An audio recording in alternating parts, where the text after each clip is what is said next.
Have you ever been in a situation where you just wanted to be invisible? A fly on the wall? I have. And I learned the hard way that sometimes, just being there makes you part of the story, whether you want to be or not. Let me tell you about a night that started with a simple ride home and ended up changing how I see everything. I was in the back seat of my friend's car. Let's call him Alex. Up front, his girlfriend, Sarah, was in the passenger seat. I had my headphones on, not really paying attention, just scrolling through my phone, happy to be heading home after a long day. The city lights were a blur outside the window, a beautiful, distant movie I wasn't really watching. It was one of those comfortable silences, or so I thought. I was just the passenger, the third wheel, a silent observer in the back. My only role was to get from point A to point B. At least, that's what I believed at the time. How quickly things can change. Slowly, I started to notice the tension. It wasn't one big thing, but a lot of little ones. Alex's knuckles were white on the steering wheel. Sarah was staring out her window, her posture rigid. The comfortable silence had become heavy, charged with unspoken words. I pulled one earbud out, and that's when I heard it, a quiet, sharp comment from Sarah about Alex's driving. He shot back with something about her being critical. It started small, a tiny spark. But the air in that car was like dry tinder. The argument escalated faster than I could have imagined. Voices got louder, words got sharper. It went from being about the driving to being about their entire relationship.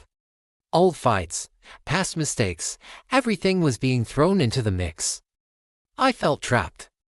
I sank lower into my seat, hoping they'd forget I was even there. This was their fight, their drama. It had nothing to do with me. I put my earbud back in, turned up the music, and tried to disappear. I told myself it wasn't my place to interfere. They were my friends, sure, but this was a couple's fight. What could I possibly say that would make it better? I chose silence. I chose to be invisible. Looking back, that was my first mistake. The car swerved. I jolted forward, my heart pounding. Alex had slammed on the brakes. We weren't just arguing anymore, we were a hazard on the road. Horns blared around us. Sarah was yelling, Alex was yelling back, and I was just sitting in the back, frozen. Before I knew it, flashing red and blue lights filled the car, reflecting off their angry faces. A police car had pulled up behind us. My stomach dropped. This had just gone from bad to so much worse. An officer approached the driver's side. The argument stopped instantly, replaced by a new kind of tension, fear.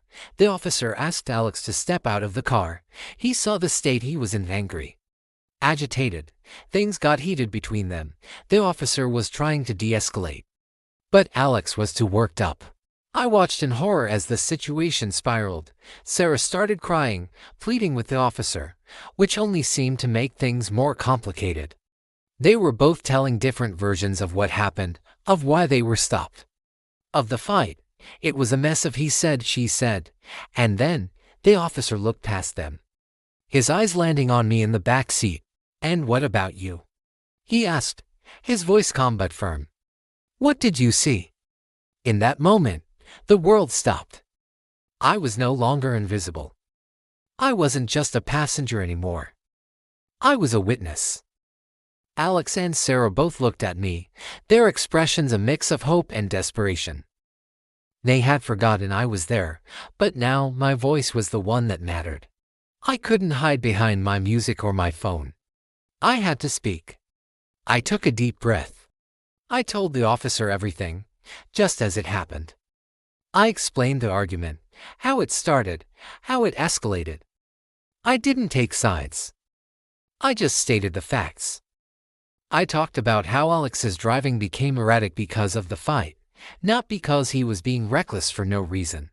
I explained that Sarah was scared, and her words were fueled by that fear. My voice was shaking, but it was clear, and as I spoke, I could see the situation shifting. The anger was draining out of the air, replaced by a somber understanding. My statement didn't magically make everything okay. There were Still consequences, but it brought clarity. It brought the truth to a situation that was drowning in emotion and accusations. The officer was able to understand the full context. He wasn't just dealing with a reckless driver and a hysterical passenger anymore. He was dealing with two people in a moment of crisis, and a witness who could provide an objective account. Sitting in the back of that car, I learned a powerful lesson. You can't choose to be a bystander when you're in the room. Your presence, even a silent one, makes you a part of the event.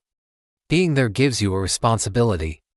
Sometimes, the most courageous thing you can do is not to pick a side, but to speak the truth.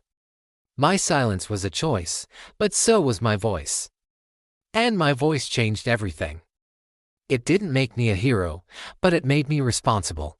It made me realize that sometimes, the person in the back seat sees things the clearest.